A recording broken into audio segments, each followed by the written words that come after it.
Greetings and peace. This is Dr. Lawrence Brown coming to you with another episode of Interfaith Issues, where we discuss the issues of common interest to the three Abrahamic religions of Judaism, Christianity, and Islam. The talk today actually is going to be an extension of a talk that I gave earlier called Where is the Christ in Christianity? But to begin this talk, we have to step back a little bit. We have to step back to my childhood. I was born and raised in San Francisco in the 60s and 70s. Now, those of you who know much about American history and culture know that this was the birthplace of the hippie era. The flower children, as they were called, the hippies, started their movement in the Haight-Ashbury and in the area of Golden Gate Park, which were only about 3 or 4 blocks away from my home. So I grew up in this age of tune in, turn on, drop out. As described by Timothy Leary, it was an age in which people were turning to pursuing whatever hedonistic pleasures they wanted. And this was the time that the teaching started to be talked about, where people were saying you can do anything as long as it doesn't hurt anybody. Well, of course we know that that is not true. You cannot do anything as long as it doesn't hurt anybody. There are rules and there are laws and there are regulations, and above the rules of society are, of course, the rules of God. But the thing that I remember most from this period, growing up close to the epicenter of the hippie movement, was what were called the Jesus freaks. The Jesus freaks were the hippies who were devoted to emulating the example of Jesus Christ. As a matter of fact, there was one house of worship nearby called the House of Peace and Love, which was a non-denominational house devoted to emulating the example of Jesus Christ and promoting the values of peace and love in society. Well, why do I start upon this talk?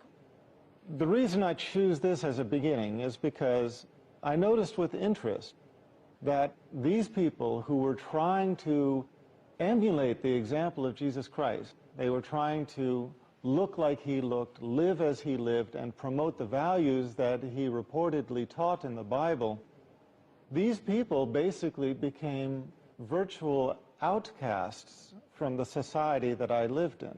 Now, part of that might have been the time, part of it might have been the sensitivities to the hippies and the fact that they were sort of on the fringe of society. But since that time, if a person is too religious, if a person is too visibly religious, they almost seem to become a social outcast. Now, since that time, I grew up to about the age of 35, living in a society that did not really promote very strong religious values, at least in the circle that I was living in. And it wasn't until around the age of 35 that I became religiously introspective, religiously serious. It wasn't until that age that I started to investigate religion.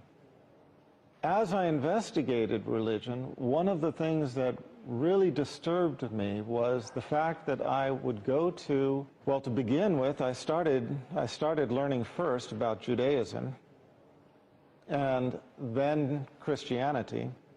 And what disturbed me was that I would look at the examples that people were setting for themselves, for their families, for their children, and I would be disturbed by the fact that in many cases they were not exemplifying the values of the prophet they professed to follow. In the Christian churches in particular, I remember going to the Christian churches of a variety of sects and looking around and thinking, where in all of this do I find the example of Jesus Christ? Where do I find the appearance, the manners, the teachings? Now, Let me give an example. Everybody out there, if you can take a moment, just close your eyes and make a picture in your mind of what you imagine Jesus Christ to have looked like.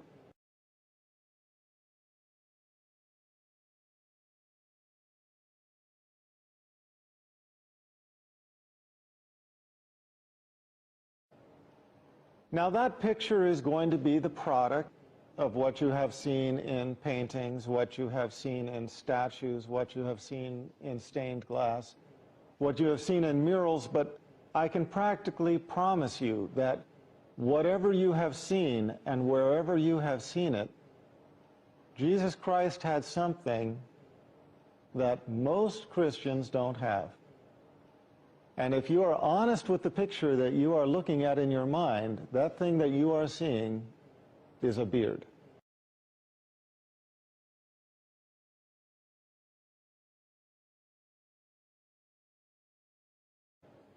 Very few Christians, in my experience, wear beards anymore.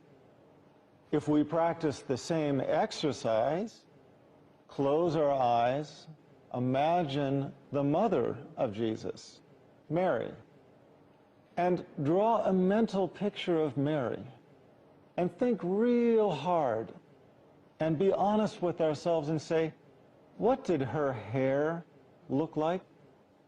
Well, what did her hair look like? It is difficult to imagine because practically every painting, every mosaic, every statue shows Mary covered, wearing a headscarf.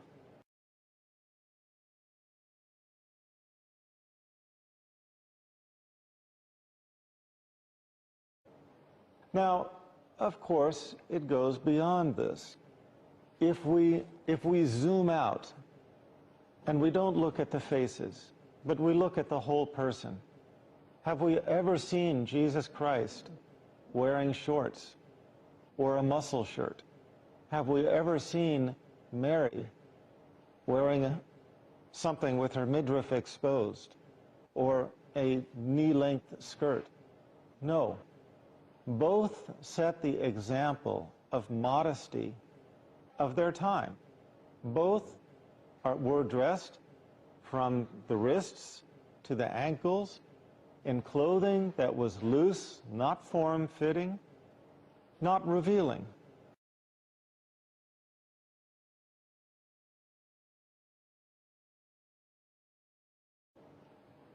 Now we're just discussing the appearance, and that is not the biggest issue. A larger issue would be the manners. We find that Jesus focused on salvation.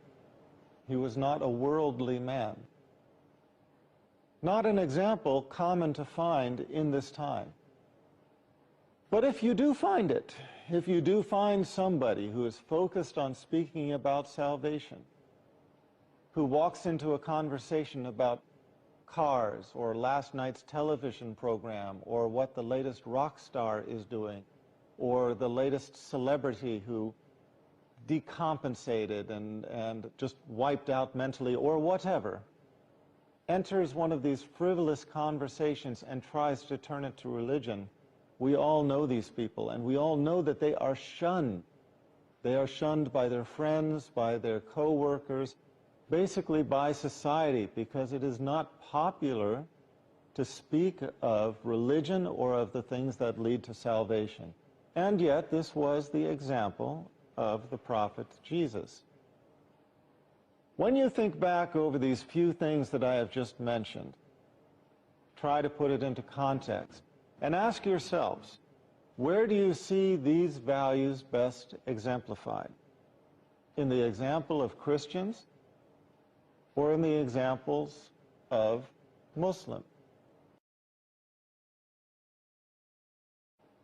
Who tends to wear a beard as an element of their faith? In which religion do we find the women covered?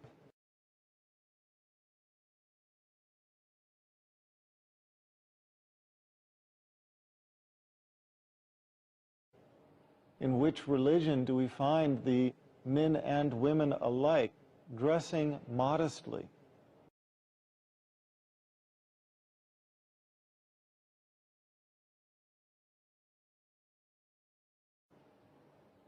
In which religion do we find the speakers of the religion soft-spoken, dedicated to speaking about salvation and about religion and turning away from frivolous talks?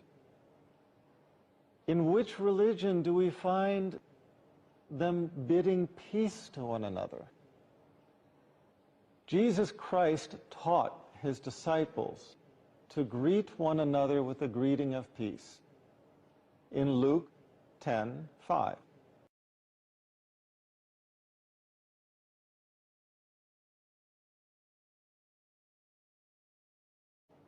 Well, where do we find that example? Where do we find followers greeting one another with peace? Not only did Jesus Christ teach his disciples to greet one another with peace, but 4 times in the Bible he set the example by actually doing so and actually greeting with peace be upon you, or with peace. Where do we find this in this day, if not among the Muslims, who greet one another with Assalamu alaikum and wa alaikum salam. Peace be upon you, and upon you be peace.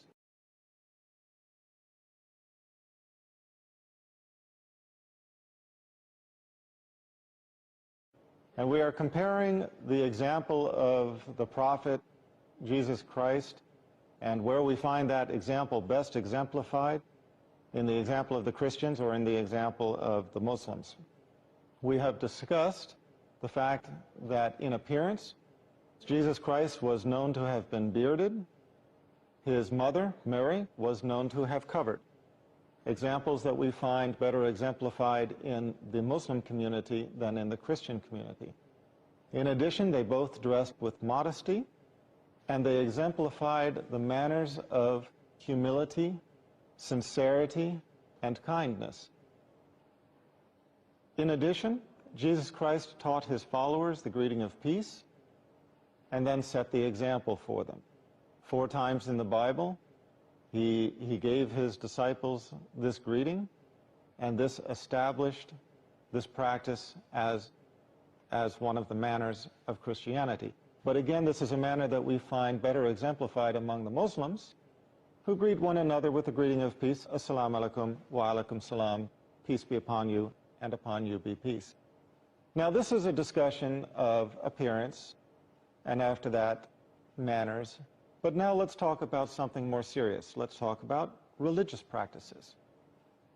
To begin with, it may seem like a small point, but it was very major at the time that Jesus Christ was circumcised.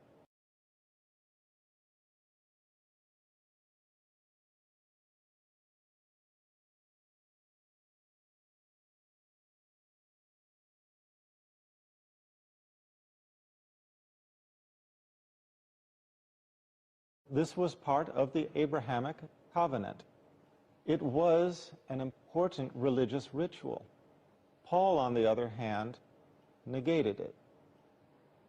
As a result, we find many Christians in this time following the example of Paul, or following the teachings of Paul, rather than following the example and teachings of their own prophet, Jesus Christ. Whereas we find this tradition maintained to this day among Muslims. In a similar fashion, Jesus Christ was known as Rabbi Jesus. He was an Orthodox Jew. He lived and practiced and taught the law of that time, Mosaic law. He did not eat pork. Who follows that example in this time, if not the Muslims?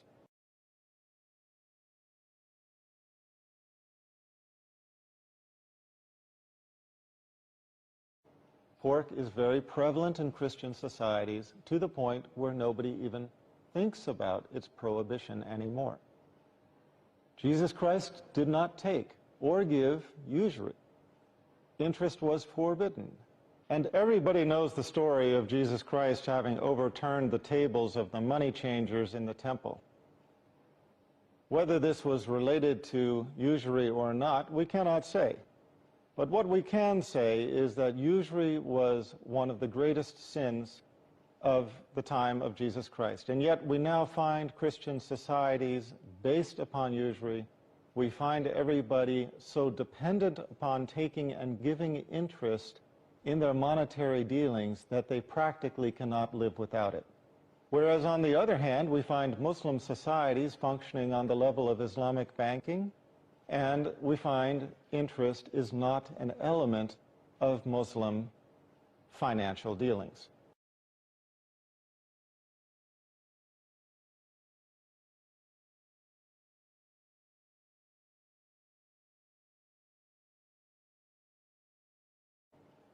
Let's take another example. Extramarital contact with women. Jesus Christ was a man of modesty. He did not have any recorded extramarital contact with women.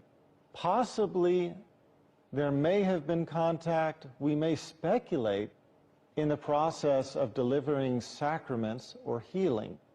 However, there is no clear documentation of any extramarital contact.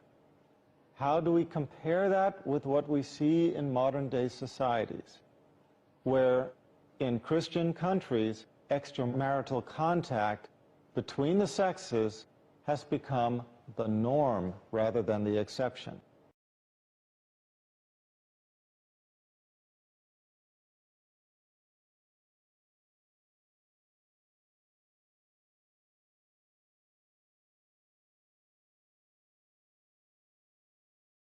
Again, in Islamic societies, you do not find this to be the case. You find Muslims living in a manner that is more compatible with the example of Jesus Christ.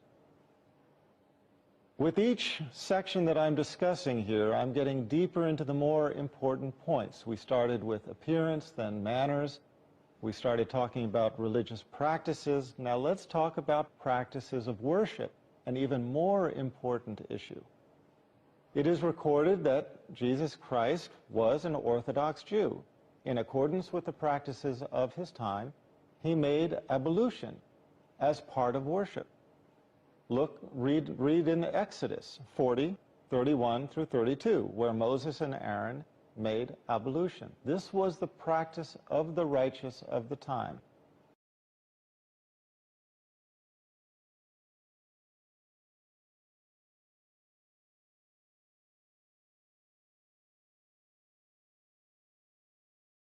A practice, again, that has not been maintained, but is to be found among the Muslims, in the Islamic community. Jesus Christ prayed in prostration. Read the whole Bible.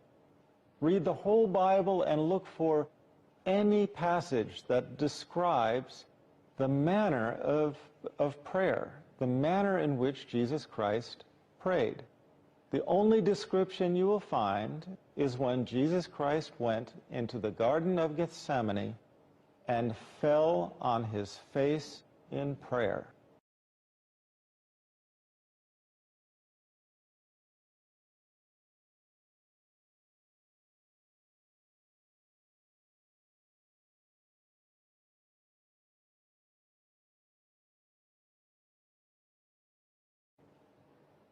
Prostration.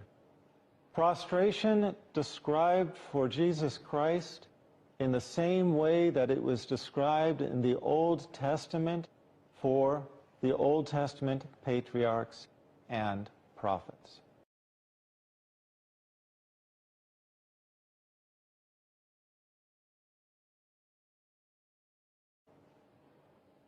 Jesus Christ fasted for more than a month at a time, again, following the example of the righteous before him. And he made pilgrimage for the purpose of worship. Pilgrimage in his time having been to Jerusalem. Now, we have just gone down a list of some of the greatest integrals of worship. Ibadah in Arabic, worship in English, ablution before prayer, purifying yourself before praying, fasting, and pilgrimage. Again, where do we find these examples better maintained among the followers, among the Christian community, or among the Muslims who make ablution before prayer, who pray in prostration, who fast the month of Ramadan, 1 month every year, and who make pilgrimage to Mecca as an article of worship? Now, everything that I have mentioned is important, but what I'm going to mention now is most important, and that is the matters of creed. Jesus Christ taught Tawheed, Tawheed being the oneness of God.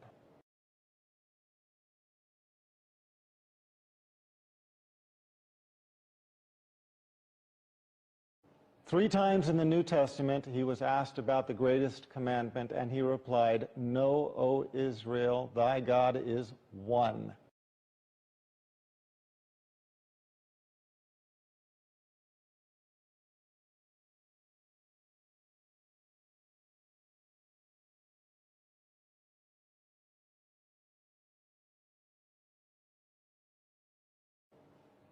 We find that in Matthew, we find it again in Mark, we find it again in Luke. This is a teaching taken directly from the first commandment.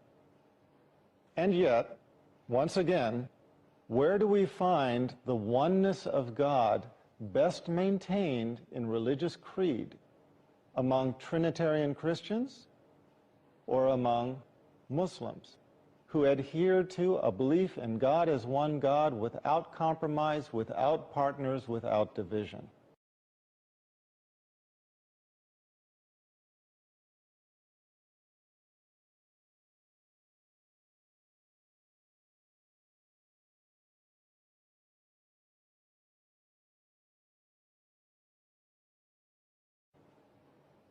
Similarly, Jesus Christ declared himself in multiple passages to be a man and a prophet. 88 times he called himself the Son of Man. Nowhere did he call himself the Son of God in a literal, begotten, not made sense. And if you doubt that claim, you have only to read my books for the evidence, for the scriptural passages, and for the refutations.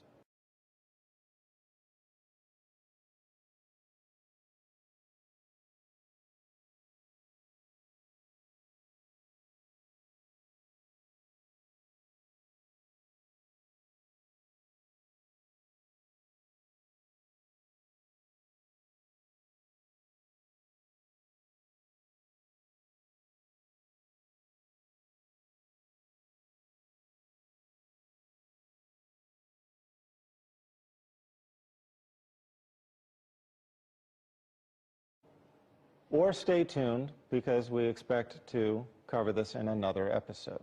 However, the fact of the matter is, if you are reading the scriptures from the Greek, not from the translation, and this is very important, but from the Greek, you will find that Jesus Christ called himself the Son of Man 88 times, never called himself the Son of God in a literal, begotten, not made sense.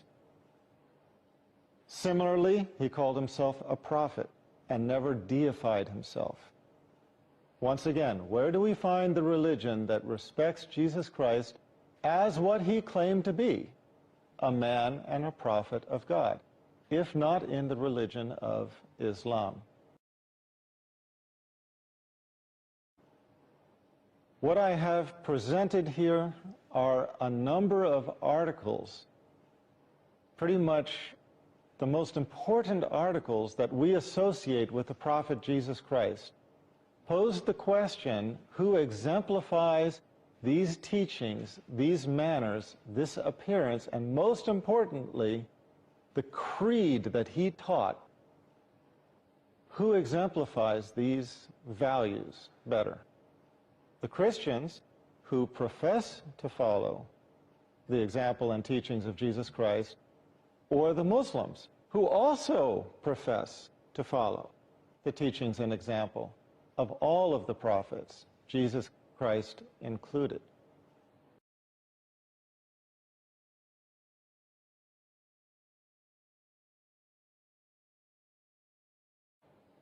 I would sum up by just saying that, as I have said before, as a doctor, there is an old saying in the teachings to become a doctor, and that is, when you hear hoofbeats, look for horses, not zebras, horses.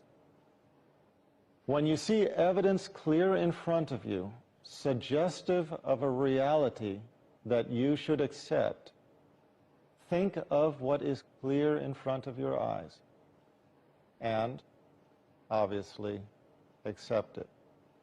We have a common claim among Christians and Muslims.